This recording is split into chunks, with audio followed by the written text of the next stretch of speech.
Hi welcome back to Preethi's cooking channel. ನಾನಿವತ್ತು ಸಬ್ಬಸಿಗೆ ಸೊಪ್ಪು, ಕ್ಯಾರೆಟ್ ಮತ್ತು ಅಕ್ಕಿ ಹಿಟ್ಟಿನಿಂದ ತುಂಬ ರುಚಿಕರವಾದಂಥ ಆರೋಗ್ಯಕರವಾದ ಅಕ್ಕಿ ರೊಟ್ಟಿನ, ಮಸಾಲೆ ಅಕ್ಕಿ ರೊಟ್ಟಿನ ಯಾವ ರೀತಿ ಮಾಡೋದು ಅಂತ ತೋರಿಸ್ಕೊಡ್ತಾ ಇದ್ದೀನಿ. ಮೊದಲಿಗೆ ಒಂದು ಪಾತ್ರೆಗೆ ನಾನು ಅಕ್ಕಿ ಹಿಟ್ಟನ್ನು ಹಾಕ್ಕೊತಾ ಇದ್ದೀನಿ. ಸೊ ನಿಮ್ಮ ಮನೇಲಿ ಎಷ್ಟು ಜನ ಇದ್ದಾರೋ ಅದನ್ನು ನೋಡ್ಕೊಂಡ್ಬಿಟ್ಟು ನಾವು ಅಕ್ಕಿ ಹಿಟ್ಟನ್ನು ಹಾಕ್ಕೊಳ್ಬೇಕಾಗುತ್ತೆ. ಸೊ ಇವಾಗ ನಾನು 4-5 ಜನರಿಗೆ ಆಗುವಷ್ಟು ನಾನು ಅಕ್ಕಿ ಹಿಟ್ಟನ್ನು ಹಾಕ್ಕೊಳ್ತಾ ಇದ್ದೀನಿ. ಇವಾಗ ನಾನು ಕ್ಯಾರೆಟ್ನ ತೊಳೆದ್ಬಿಟ್ಟು ಅದನ್ನು ಸಿಪ್ಪೆ ತೆಗೆದು ಅದನ್ನು ತುರಿದಿಟ್ಕೊಂಡಿರುವಂಥ ಕ್ಯಾರೆಟ್ನ ಹಾಕ್ಕೊತಾ ಇದ್ದೀನಿ. ಹಾಗೆ ಅದಕ್ಕೆ ನಾನು ಮೊದಲಿಗೆ ತೊಳೆದಿಟ್ಕೊಂಡು ಚಿಕ್ಕದಾಗಿ ಕಟ್ ಮಾಡಿಟ್ಕೊಂಡಿರೋ ಸಬ್ಬಸಿಗೆ ಸೊಪ್ಪನ್ನು ಕೂಡ ಚಿಕ್ಕದಾಗಿ ಕಟ್ ಮಾಡಿ ಹಾಕ್ಕೊತಾ ಇದ್ದೀನಿ. ಕೊತ್ತಂಬರಿ ಸೊಪ್ಪು ಮತ್ತು ಈರುಳ್ಳಿನ ಚಿಕ್ಕದಾಗಿ ಕಟ್ ಮಾಡಿ ಹಾಕ್ಕೊತಿದ್ದೀನಿ. 2 ಈರುಳ್ಳಿನ ತೊಗೊಂಡಿದ್ದೆ ನಾನು. ಸೊ ಇವಾಗ ಕಾಯಿ ತುರಿ ಹಾಕ್ಕೊತಿದ್ದೀನಿ. ಇವಾಗ ನಾನು ಮೆಣಸಿನ್ಕಾಯಿ ಪೇಸ್ಟ್ನ ಹಾಕ್ಕೊತಿದ್ದೀನಿ. ಈ ಮೆಣಸಿನ್ಕಾಯಿ ಪೇಸ್ಟ್ಗೆ ಉಪ್ಪು, ಜೀರಿಗೆ ಮತ್ತು ಕೊತ್ತಂಬರಿ ಸೊಪ್ಪು ಹಾಕಿ ಪೇಸ್ಟ್ ಮಾಡಿ ಇಟ್ಕೊಂಡಿದ್ದೆ. ಇವಾಗ ಮತ್ತೆ ಸ್ವಲ್ಪ ಜೀರಿಗೆ, ಕಡಲೆಬೇಳೆನ ಹಾಕ್ಕೊಂಡು ನಮ್ಗೆ ಎಷ್ಟು ಬೇಕು ರುಚಿಗೆ ತಕ್ಕಷ್ಟು ಉಪ್ಪನ್ನು ಕೂಡ ಆ್ಯಡ್ ಮಾಡ್ಕೊಂಡ್ಬಿಟ್ಟು ಅದನ್ನು ಕೈಯಿಂದ ಕರೆಕ್ಟಾಗಿ ಫಸ್ಟಿಗೆ ಮಿಕ್ಸ್ ಮಾಡ್ಕೊಂಡ್ಬಿಡ್ಬೇಕು. ಈ ಥರ ಮಿಕ್ಸ್ ಮಾಡ್ಕೋದ್ರಿಂದ ಉಪ್ಪು, ಖಾರ ಎಲ್ಲ ಕರೆಕ್ಟಾಗಿ ಎಲ್ಲ ಹಿಟ್ಟು ಮತ್ತು ಎಲ್ಲವನ್ನು ಮಿಕ್ಸ್ ಆಗುತ್ತೆ. ಸೊ ಇವಾಗ ಸ್ವಲ್ಪ ನೀರು ಹಾಕ್ಕೊಂಡ್ಬಿಟ್ಟು ನಾವು ಅದನ್ನು ನೀಟಾಗಿ ಮಿಕ್ಸ್ ಮಾಡ್ಕೋಬೇಕು.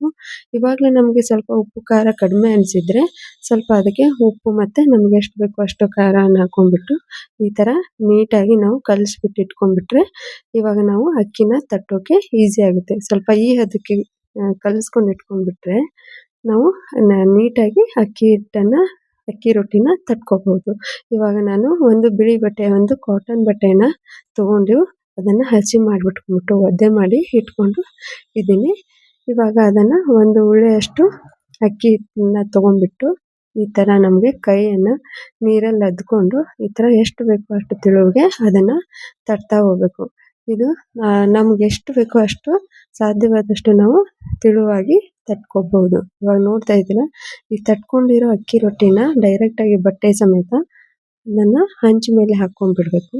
ಹಂಚು ಮೇಲೆ ಹಾಕ್ಕೊಂಡು ಸ್ವಲ್ಪ ಹಂಚು ಮೇಲೆ ಇರೋ ಬಟ್ಟೆಗೆ ಸ್ವಲ್ಪ ನೀರನ್ನು ಚಿಮುಕಿಸ್ಬಿಟ್ಟು ಬಟ್ಟೆನ ತೆಗೆಯೋದ್ರಿಂದ ಹಿಟ್ಟು ಬಟ್ಟೆಗೆ ಹತ್ಕೊಳ್ಳೋದಿಲ್ಲ. ಸೊ ಇವಾಗ ಅದಕ್ಕೆ ಎಣ್ಣೆ ಹಾಕಿಬಿಟ್ಟು ಮುಚ್ಚಿಟ್ಟು 2 ಕಡೆಗೂ ನೀಟಾಗಿ ಬೇಯಿಸ್ಕೊತಾ ಇರಬೇಕು. ನೋಡಿ, ಸ್ವಲ್ಪ ಜೋರೂರಿಯಲ್ಲೇ ಇದ್ದರೆ ಚೆನ್ನಾಗಿ ಬೇಯುತ್ತೆ. ಸೊ ಇವಾಗ ಮತ್ತೆ ಮುಚ್ಚಿ ಅದನ್ನು ತಟ್ಟೆಯಿಂದ ಮುಚ್ಚಿ ಬೇಯಿಸೋದ್ರಿಂದ ಸೊ 2 ಬದಿಗೂ ಚೆನ್ನಾಗಿ ಬೇಯುತ್ತದೆ. ಇವಾಗ 2 ಕಡೆಗೂ ನೀಟಾಗಿ ಬೆಂದಿದೆ. ನೋಡಿ, ಫೈನಲಿ ನಮ್ಮದು ಮಸಾಲೆ ಅಕ್ಕಿ ರೊಟ್ಟಿ ರೆಡಿಯಾಗಿದೆ. ನಿಮಗೆ ಈ ವಿಡಿಯೋ ಇಷ್ಟ ಆಗಿದ್ದರೆ, ಈ ರೆಸಿಪಿ ಇಷ್ಟ ಆಗಿದರೆ ದಯವಿಟ್ಟು ಲೈಕ್ ಮಾಡಿ, ಶೇರ್ ಮಾಡಿ ಮತ್ತು ಸಬ್ಸ್ಕ್ರೈಬ್ ಮಾಡಿ.